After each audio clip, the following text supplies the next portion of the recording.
Good morning, everyone.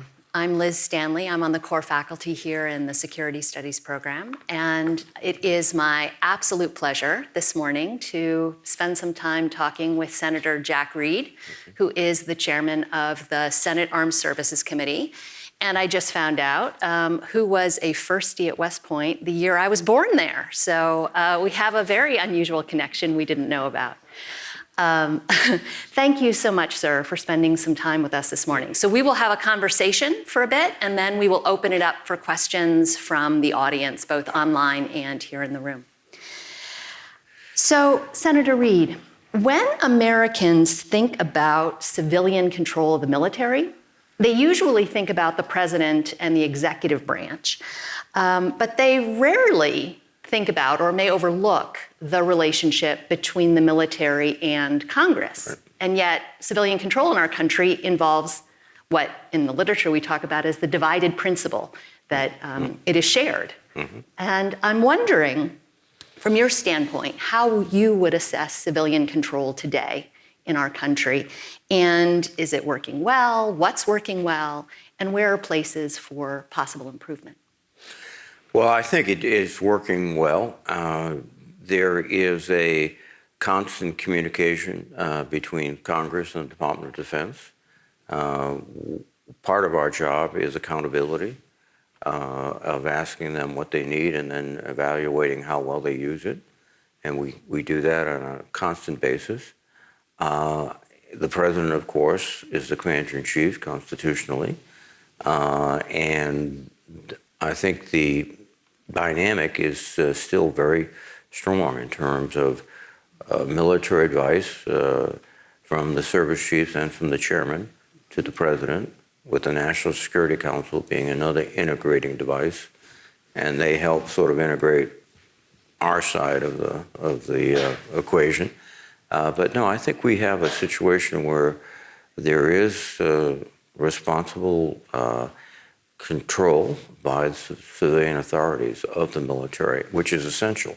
That's one of the great differences between our society and other societies. And I think it emanates, frankly, from the oath that military officers take very early in their careers, which is to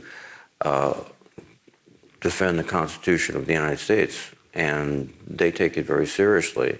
And that's the filter, I think, ultimately they look at issues, particularly in terms of chains of command and functions, et cetera, to obey the lawful orders of their civilian commanders and to understand that the Constitution lays out a format where the civilians are in charge, and military officers respond to that. Thank you, sir. I'd like to ask about a letter, an open letter that was written last September by 11 former U.S. Secretaries of Defense and chairmen of the Joint Chiefs. And yesterday, Dr. Urban interviewed Admiral Mullen, who was one of the co-signers of that letter.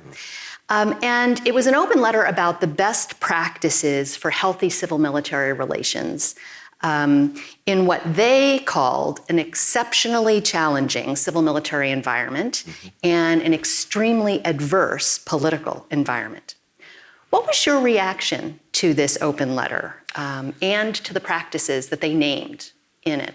Well, I thought the letter was, one, timely, two,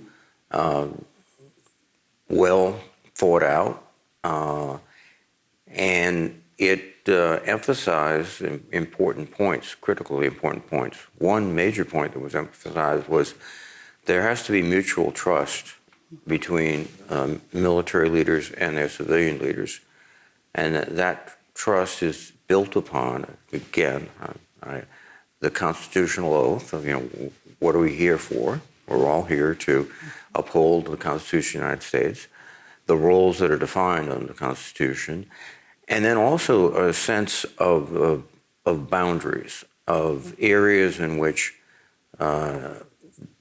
military officers shouldn't go, but also politicians shouldn't go. And I think that line is blurring, and that's one of the reasons I think they wrote the letter. And it was compelling because seldom do you get so many former Secretaries of Defense and former Chairmen of Joint Chiefs of Staff together. And I think it's a good outline for how we will conduct civil-military relations in the country. And it was a public service, but those folks have been doing that all their lives. So. Yeah. So as a follow-up to that, what would be on your list for practices for members of Congress to follow in this regard? As you said, the letter did address some things that politicians could be doing. Did you agree with their list for you as members of Congress? And what might be on your list of do's and don'ts? I think, first of all, one, I think, begins, my own impression, with the understanding that the decisions that we make in Congress ultimately are carried out by young Americans across the globe. And our first obligation is to those soldiers, sailors, Marines, airmen, guardians, etc. And from that, I think, comes a need to deal with substance, not so much political phraseology, and to get into the substance of the issues. And if something is wrong, correct it. If something is not and being criticized, then defend it. Make sure that we effectively resource the services, but do so in a way that's efficient. And then also, one of the things I think Congress has the ability to do, because of its nature and structure, is to step back and try to look ahead. Where are we going? I mean, I think, every administration does that, but every minute of the president's life and the national security's life is taken up with phone calls and crises, et cetera. We have a certain ability to take a longer view, to do hearings, to pursue issues that are very important, but transcend administrations. And that's a role of Congress, which I think is unique to Congress. And that's something I think we have to emphasize. That role, I think, would be especially important for the Senate, where there is much less electoral churn. There's much less turnover, and it's also, a 6-year term gives you a little bit more perspective, or at least time. I think we'll agree. But, as we step back, it's a learning experience. One of the issues that is coming to the forefront right now is the durability of our defense industrial base and the capacity of our defense industrial base. That's not something that's going to be solved in 1 year or 2 years by the administration.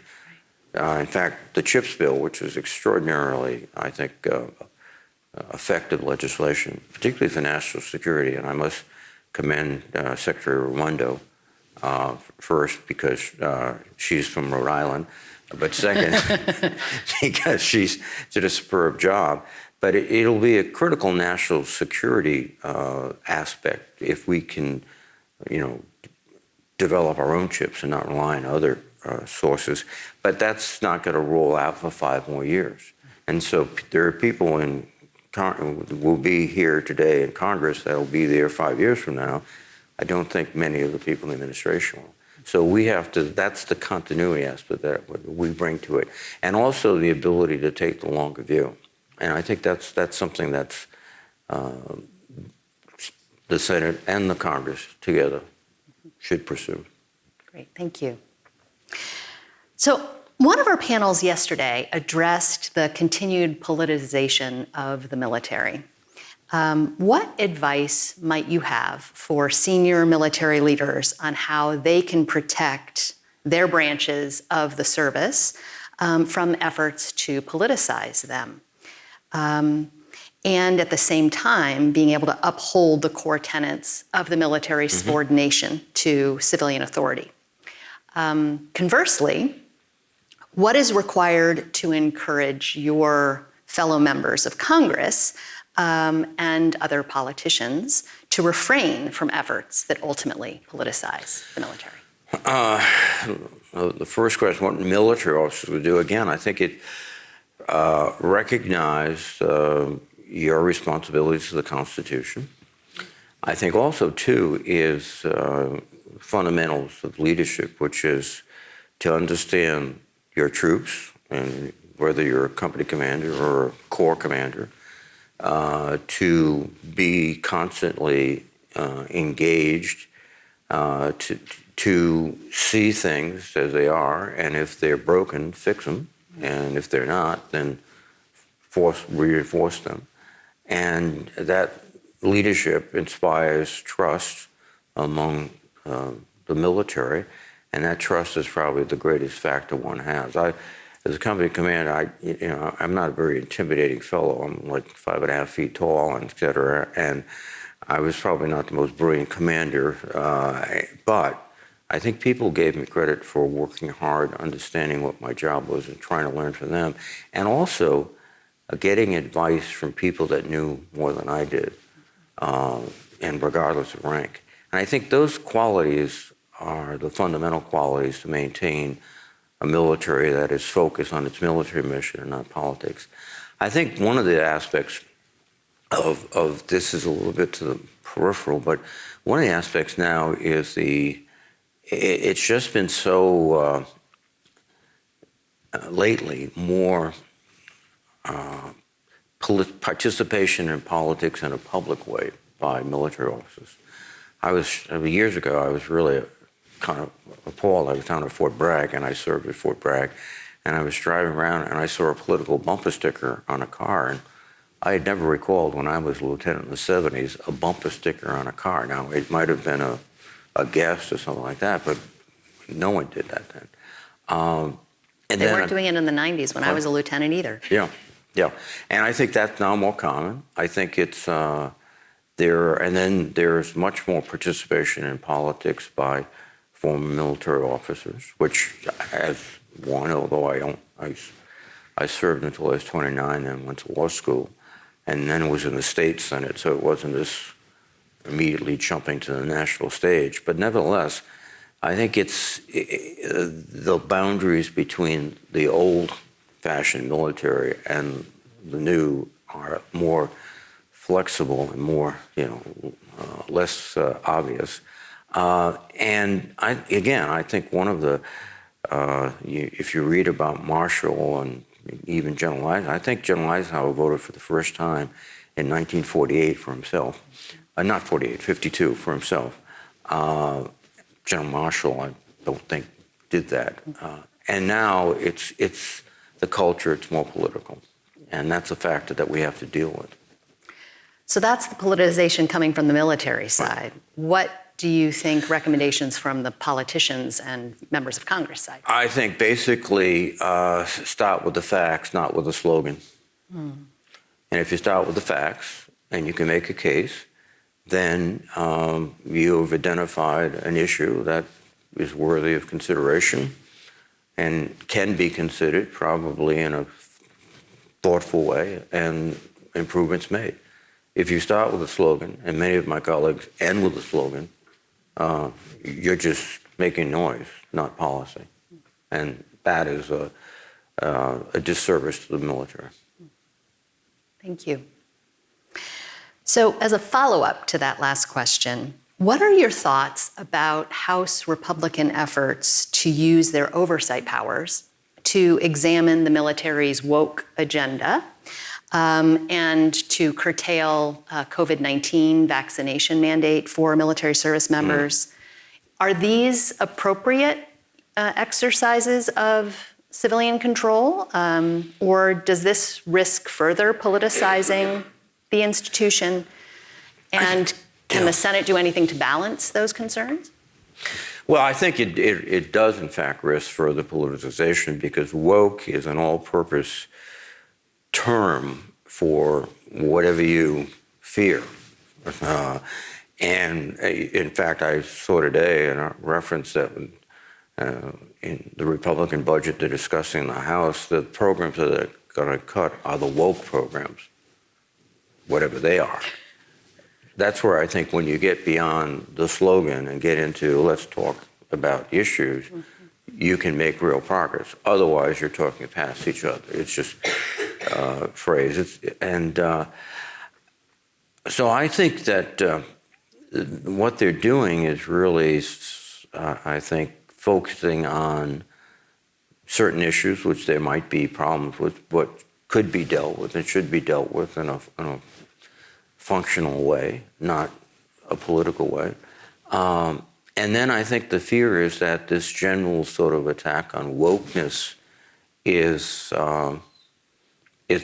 detrimental, because it doesn't consider the effect on the troops, the American public, our allies, and our opponents. Because they look and they say, goodness gracious, the American military is totally disorganized, that they don't train any longer, they don't, it's nonsense, but that's some of the messages that sort of get out. And I was 3 or 4 years old, but, I remember, at least historically, when Joe McCarthy was going after the Army. It wasn't woke back then, it was commies. They were all commies. And that did damage to the military, and thank God the hearings that he held, Robert Walsh, from the Boston lawyer, was able to really expose just how careless, reckless, and unprincipled the attacks were. But the environment was so different then. There wasn't social media to create echo chambers. I was down at Fort Hood with Jim Inhofe, who was my colleague and a wonderful senator, and we were talking to a group of young female soldiers, and again, I commanded a long time ago, and basically it's not like Las Vegas, because what happens in Company A is known by everybody on post in a minute and a half, social media, and that was not an issue then. And then the connections to these, different views, left and right, which you can get on media, which you didn't get before. If we read the newspaper, that was it. So yeah, and there were 3 networks which were very much disciplined. For one thing, they were under FCC, very tight rein by FCC, relatively speaking, to today. And it was clear there was newsmen, and then there was once in a while an opinion maker. Now, it's more entertainment than it is news, and on both sides of the spectrum, on the left and the right. And part of that, we're seeing this suit by Dominion against Fox, where basically, I think yesterday's reporter, Rupert Murdoch, said, yeah, his commentators knew that this was a false story, but it ran up ratings, and that's what they're for. And, people watching don't assume that. They assume that this is real news. It's not, sometimes. Yes. So switching topics a bit. Okay. This year, the U.S. military is marking 2 important anniversary milestones. The first one, of course, the title of our conference, the 50th anniversary of the all-volunteer force. But it's also the 75th anniversary of Truman's executive order to desegregate the military. Can you speak to some of the success stories for each of these anniversaries that stands out to you, and share any that you might think of? Yeah, this is where being old helps. I came into the Army in 1967 at West Point as a cadet. In fact, I was 17 years old, so I never registered for the draft. But I was in a draft Army. And when I was commissioned, and then I got into the 82nd, I had a situation where a lot of draftees were still serving. Most of the NCOs had been draftees. We were beginning to see people come in through the volunteer process. And the quality of the troops were nothing compared to today. The quality of the leadership, particularly in non-commissioned officers, was nothing like it is today. In fact, I think there are 2 key developments in that period of time. The professionalization of the non-commissioned officer corps, in which remarkable. In fact, I think that's the greatest strength of our military. Together with the development, reorienting from Vietnam and developing the air-land battle concept, which was, stunningly affected in the Desert Storm. And that operational changes, together with the improved quality of personnel coming in, was fantastic. Just a rough comparisons. When I was an XO of a company, I had a first sergeant who had fought in Vietnam, a courageous gentleman, but he was functionally illiterate, and he had a drinking problem. In fact, at Fort Bragg, I'll tell you a story.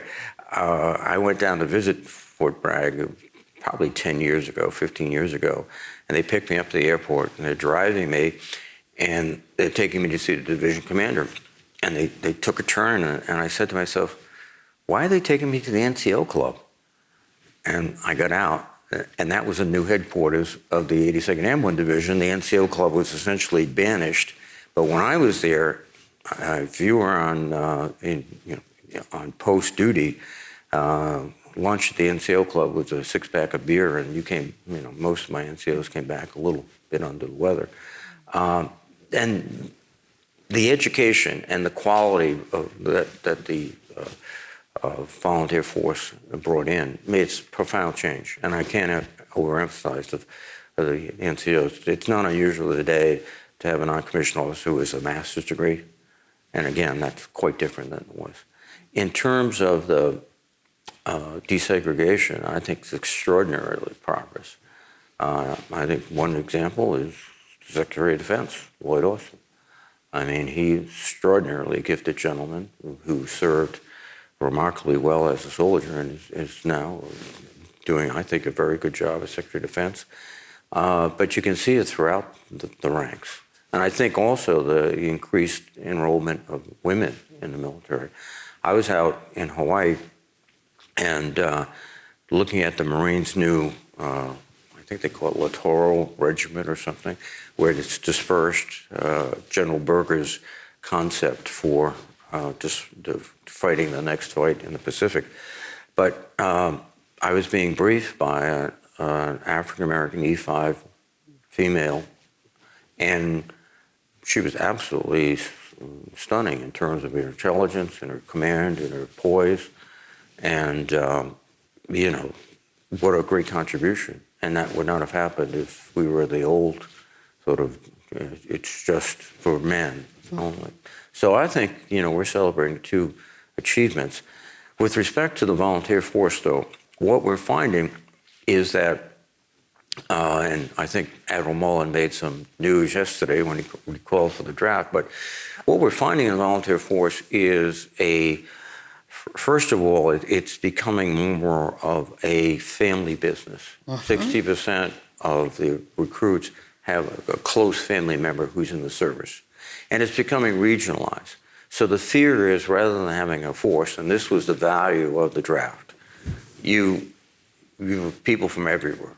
And when I went into, and West Point reflect that in a way because we are coming from all over the country, but my first roommates were from Illinois and Virginia, and I had never been out of Rhode Island. So that was, and then when you got into the service itself, the broad range of people, that was just very much positive because they left the service and went back to their communities with a sense of knowledge of other Americans, with a sense of the culture of other parts of the country.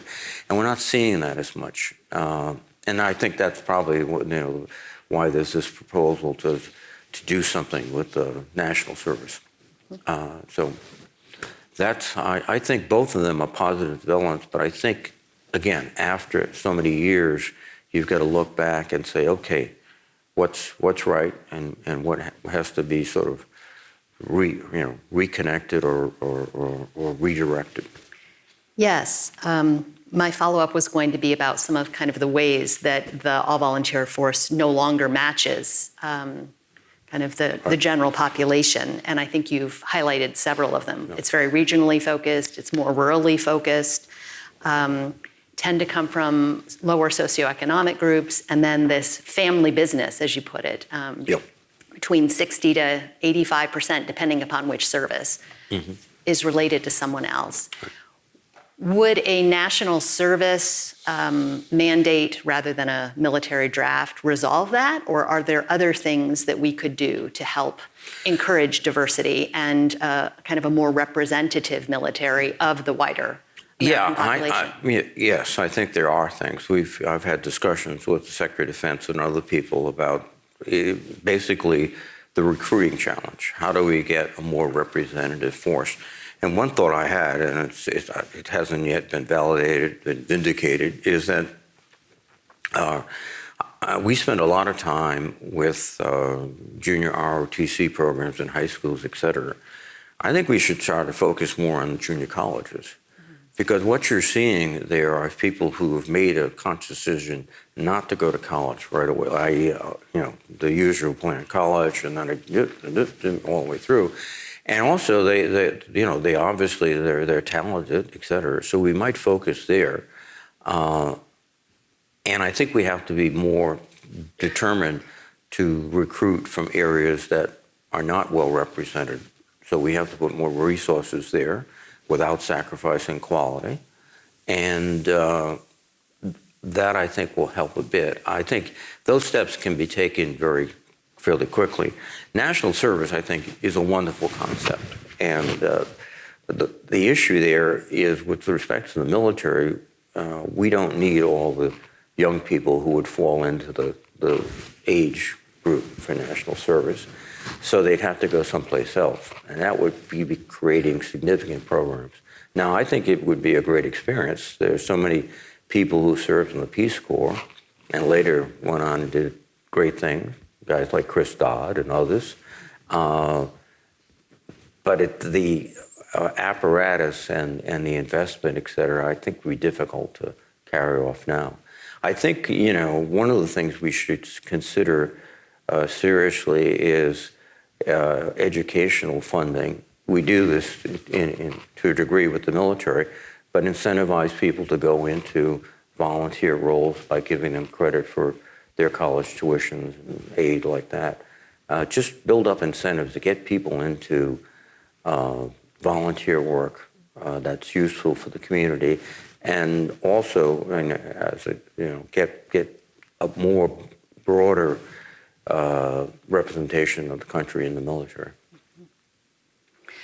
One of the reasons I think that the military has been having recruiting challenges is the pool of Americans in that age who actually could meet physical fitness and health standards is shrinking rapidly. Can you think of any things that we could be doing policy-wise to help improve that? Or would a national service, because you're right, we don't need everybody going into the military, would a wider national service obligation help to resolve some of those concerns? I think that you're exactly right. The pool is shrinking, and part of it is for intellectual people interested in the military sometimes don't make the bottom standard intellectually.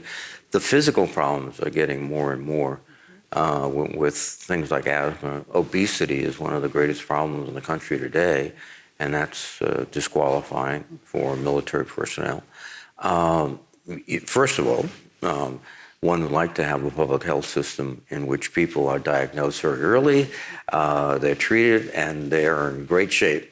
I mean, one of the things that happened in World War II, when they started the draft, is that they discovered there were so many young men who physically had problems that it helped later after the war to start, doing things like improving healthcare in some respects.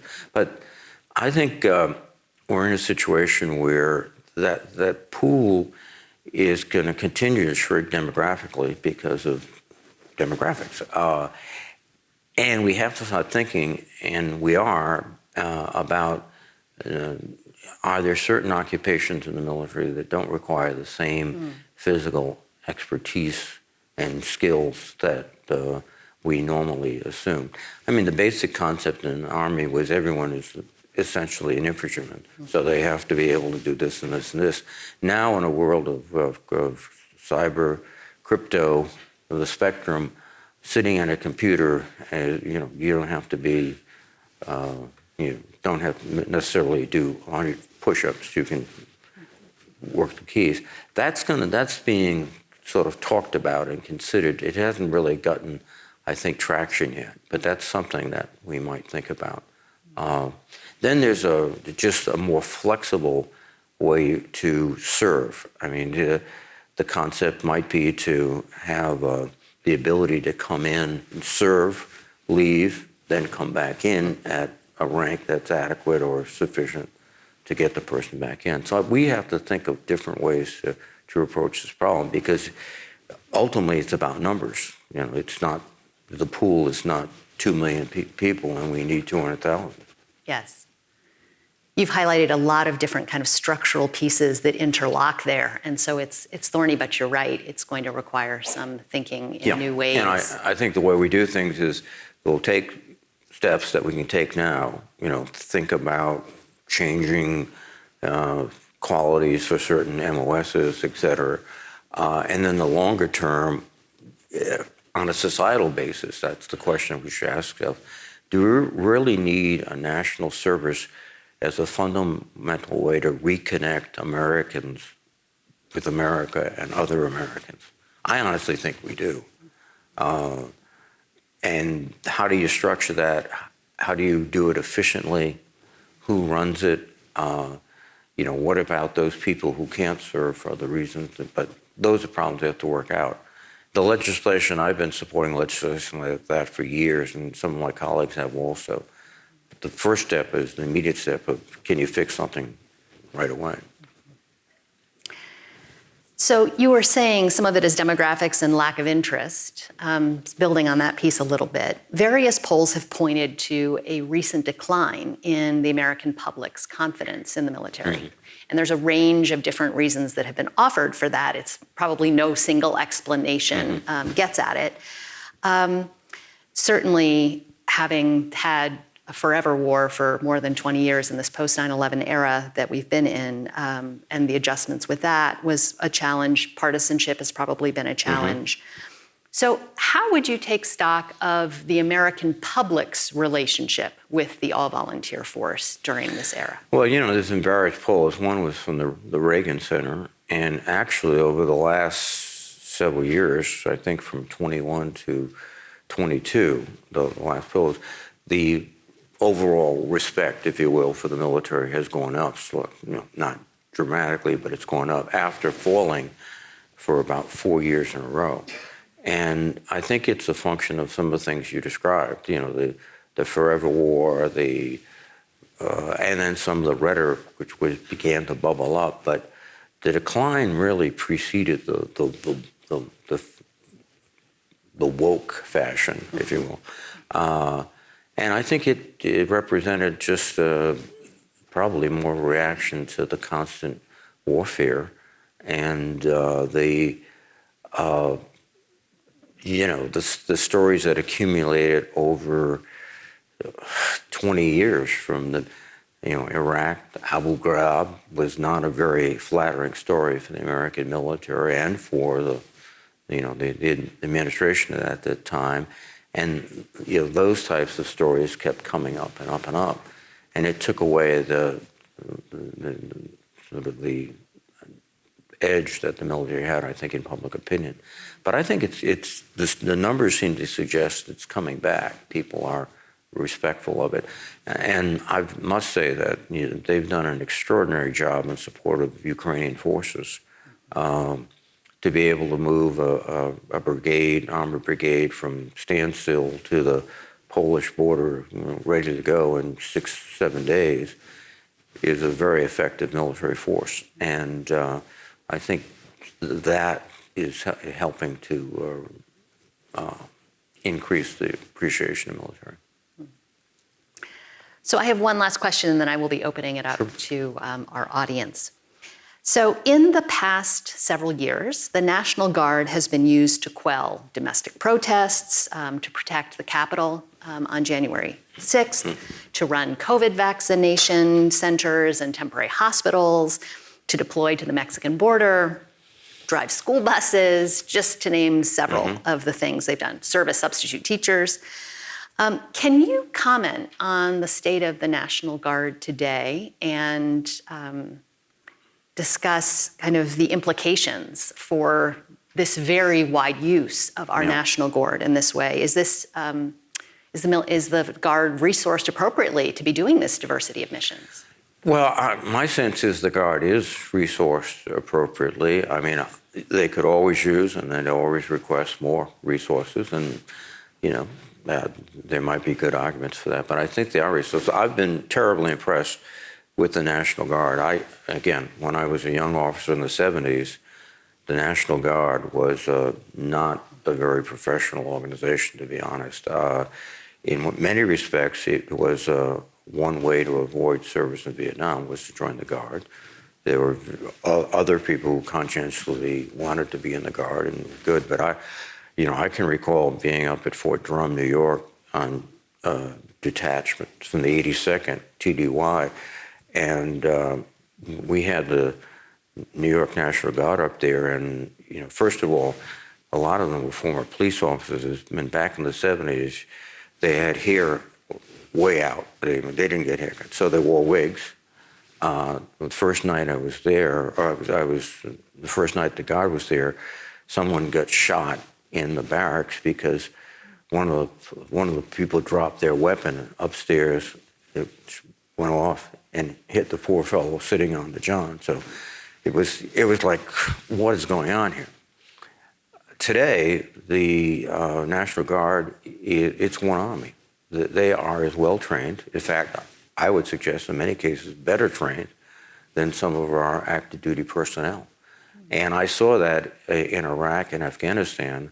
One of the most interesting meetings we had, our MP brigade deployed. They were responsible for detention, and General McBride was our tag, and he was running it. And I just out of curiosity said, well, what units do you have with you? He said, well, we've got a National Guard battalion, military police battalion from here. We got this unit from here, from the Air Force. We have this unit from the Navy Detention Services. And then for overall protection, we have the 1st Battalion, 504th Airborne Infantry from the 82nd. And in 1970, if you told me a National Guard general was going to commanding a battalion from the 82nd, I said, and now it's done routinely. So it's a very fine force. And we have made significant investments. I can just speak for Rhode Island. We've got a C-130J squadron there that's best in the Air Force. In fact, they were the first squadron to fly in combat with the C-130J. Then we have our own units, which are just first rate. So from my perspective, the Guard's doing very, very well. Now, those missions that you reported, some of them are state missions, which the governor has the authority to call them out. Some of them are national missions, but I think my basic point is there is very little difference, if any, between regular units and National Guard units when they're called on to perform a mission, and that's great. Thank you, Senator. Sure. So we're going to open it up now to questions from the audience. And the way to ask questions is to queue up at one of the microphones that are in the aisles, both aisles. And please, when I call on you, state your name and your affiliation and then your question. Let's start here, please. Hi, sir. Kate Kuzminski from the Center for New American Security. The Senate confirmation process has gotten quite weaponized in the last couple of years, particularly for DOD appointees.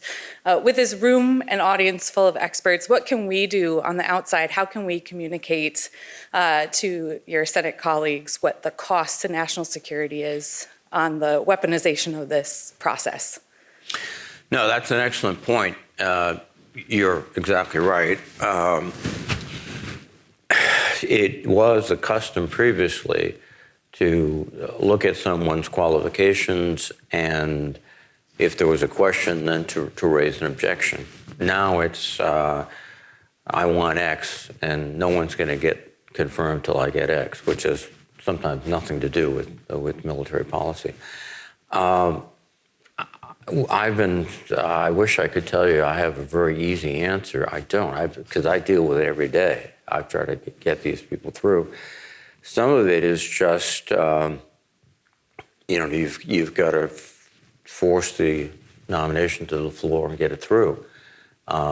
Then I think you try to persuade people that this is not the way to do it, or you try to work to get the objective that they're seeking so that they can release the person.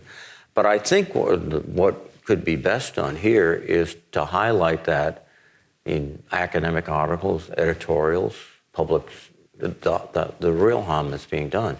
I mean, we've had a difficult time getting civilian nominees confirmed, and this whole acquisition process is critical. I mean, we're talking about an industrial base that we're beginning to discover is not as robust as we thought it was or wished it was, and you need acquisition people. We pass legislation every year to reform, quote unquote, the system. Without people in the Pentagon to do that, it can't be done. But I think what best can be done from your perspective is make this issue a public issue through editorials, through letters, through, and really, really paint the cost in terms of what we're losing. That would help a lot. Please. Good morning, Senator. Sergeant Major Ed Cummings from Joint Staff, J7. You mentioned that one of the key developments was the professionalization of the NCO Corps. Based off the fact that we are more educated, we are continuing to move forward and to ensure we're more value added to the organization, to our commanders. How do you see the NCO, the senior NCO's role in the civilian and military realm as it pertains to where you sit today with combat commanders as they testify with their combat command CSOs in the room as well? So what do you see the role of the senior enlisted as we continue to move forward? Frankly, I think it's incumbent upon the combatant commander, the good ones, to understand that that non-commissioned officer probably knows some things that he's not even thinking about. And it's that dialogue between, in not a hierarchical way, but in a conversational way about, what do you think? One of the first lessons I think every successful commander learns is you don't know it all, and in many cases, your non-commissioned officers know more than you do, and you have to be able to tap into that knowledge. And I think the senior NCOs are valuable for advising the commanders, but also they're that link between the troops and the commander. They have a better sense, I think, of some of the dynamics going on in the barracks than a commander does.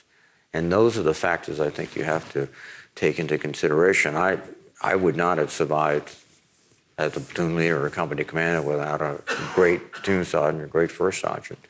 And in fact, I would, true story, I would be out in the woods of North Carolina, and I grew up in Cranston, Rhode Island, not a lot of woods there, and I would go over to J.D. Jones, my mortar platoon sergeant, and say, J.D., where do you think we are? And he said, well, we're right here, sir. There's the intermittent screen. I couldn't see it. There's the this, that. I said, good job, J.D. You've got potential. Now, they knew, I didn't know, but they also said, the guy's smart enough to ask somebody that knows where we are. So we get along pretty well. But I think it's that dialogue. And one of the reasons that the enhanced skill of the NCOs in terms of education and experience is that you've elevated that discussion. And I think that's the secret sauce. Here's an aside. One of the thoughts I've had about Ukraine, and I was there on January 4th in Kyiv, is that in 2014, we started training the Ukrainian forces. And we started training them. It was Special Forces and the California National Guard, getting back to how is the Guard used? They used very well in this case. And I think one of the the factors is that we were developing NCOs along the same lines of our NCOs. Now those young people are, E78 comparable, and the young officers are now battalion officers, and that's one of the reasons they're fighting very well. And one of the reasons I think that the Russians aren't fighting very well is they really don't have a non-commissioned officer corps. So I don't know if that responds to the question, but it's that, collaboration which is so critical. Please, sir. Good morning, sir. My name is Major Joe Amoroso. I'm an assistant professor in the Department of Social Sciences at West Point, teaching Really? American politics. I've heard of that place. I think you have, sir, yeah. So, sir, thanks for being here. I just wanted to ask, you've talked a bit about your military experience.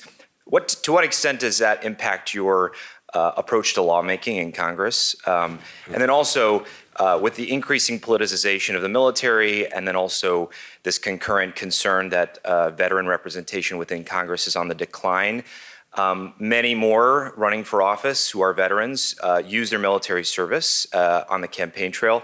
I wonder if you could express your thoughts on the use of military service as sort of a campaign message.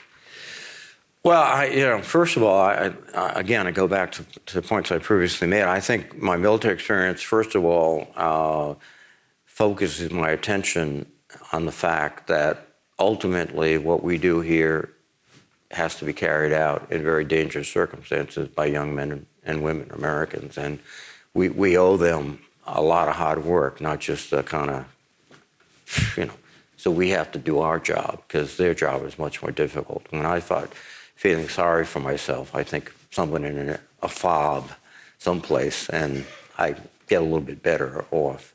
So that's one point. Two is I think the recognition of just spoke about the collaboration between non-commissioned officers and officers, and also the value of education, of continuous education throughout the military is significant. I think that's one of the great differences between our forces and other forces. And then you just understand, too, that it's a really tough job, and that you've got to think in terms of what's likely, but also what could happen by accident. And so you want to be conscious of the not just the first order effects, but the second and third order effects. And I think all that stuff helps. But the biggest, I think, lesson is you got to work hard because they're working hard for us. Now, the emergence of military veterans in Congress is, I came in 1990 in the House, and there was a significant number of World War II veterans. And that was a great sort of way to cross the aisle because you had something in common. And that diminished. By the time I got into the Senate, I was probably one of maybe 10 people that had military service. And it was a real deficiency because people didn't have they didn't have the opportunity to make the mistakes that I did. And that's helpful sometimes.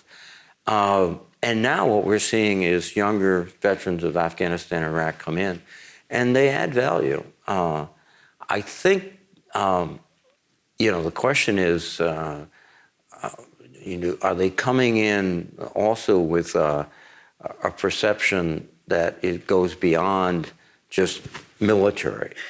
One of the things that helped me a bit is I became a lawyer. I served in the state Senate. So I was dealing with children's issues as much as with any other issues. So by the time I came into the House and then the Senate, I had a long range of both business experience as a lawyer, practical experience as a legislator, et cetera. I think some folks that are coming in just based on I served in the military, et cetera, don't have that kind of perspective, and I think that could be a detriment. Please.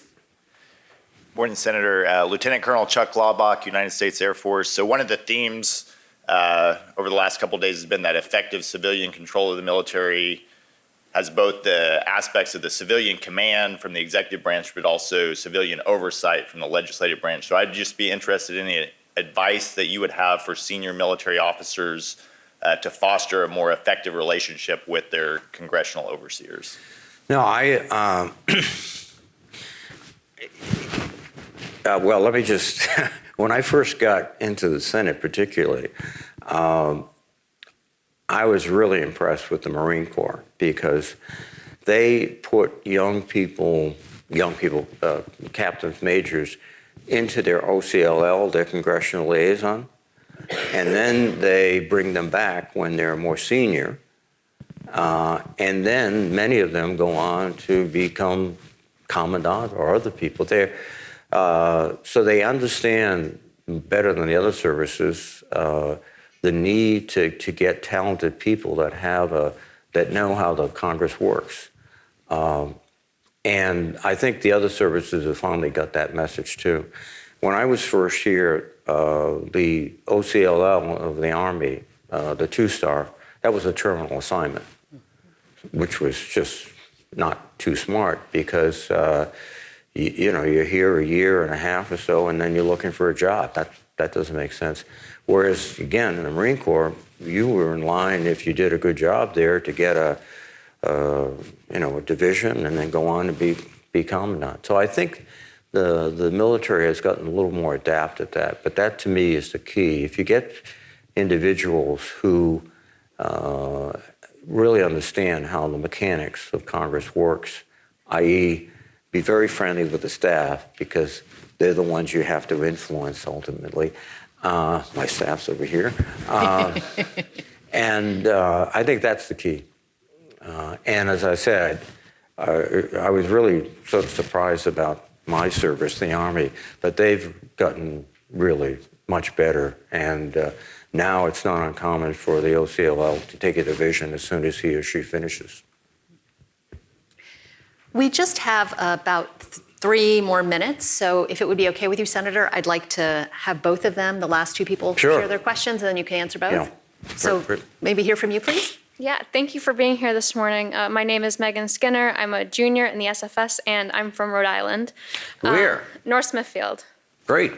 And so my question is, in what ways do you think the military can still do better to create a more inclusive environment and culture for women and other underrepresented groups? Well, first of all, I must say that the inclusion of women has been one of the reasons why the military forces of the United States are so much better than it was when I was younger. There were no women at West Point when I was a cadet.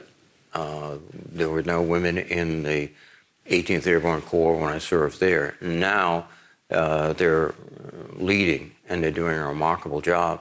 I think we have to be conscious, particularly men, of sort of this, the tendency to have a double standard, an unknowing double standard, where you're trying your best to be fair to all, but you still have kind of you're either too patronizing to women or too difficult with them, et cetera. I think you consciously have to understand that. Same way, I think, with people of other racial mixes. You've got to be sensitive and conscious of, different viewpoints that they might bring or different perspectives they might bring. And that's one of the reasons we train in the military. There's a lot of, when you talk about woke, the next word is diversity. But we do have to train people to recognize different qualities, different contributions, and how that person contributes to the team. And that's a constant effort. And again, I keep going back to us. I think the key is at the small unit level, non-commissioned officers, squad leaders, platoon sergeants, who really understand their troops. They know their troops. When we went down to Fort Hood, after the terrible incident down there, one of the comments, which was very precise, was that, the troops did not trust the officers, and the officers didn't know the troops. And that's a recipe for disaster. You know, you have to have that trust, and officers and NCOs have to know very particularly about the people they lead and make the effort. So I don't know if that helps. We'll take one last question, Yes, sir. please. Sir, Colonel Brian Groves from Army Forces Command at Bragg. Thanks for being here today and sharing your insights. Previous to my current assignment, I was on the Joint Staff where I had the privilege of working on the National Military Strategy for Chairman Milley. Had a chance to ask Secretary Hicks yesterday about her view on this. I'm interested in yours from across the river. And I understand it was just delivered to congressional leaders like yourself on Monday. I'm interested in how you use documents like that, congressionally mandated, to help ensure healthy civil relations and civilian control. And you're talking about the National Defense Strategy. Well, particularly the National Military Strategy, but documents like that writ large. Yes, sir. Well, you know, we use it. I read it, but more importantly, the staff uses it as kind of an outline of, you know, what is the Pentagon's view now from the world situation? What are the threats? What are our abilities to respond to those threats? But I must say, I don't want to sound cynical. The budget is probably more timely and critical than the strategy.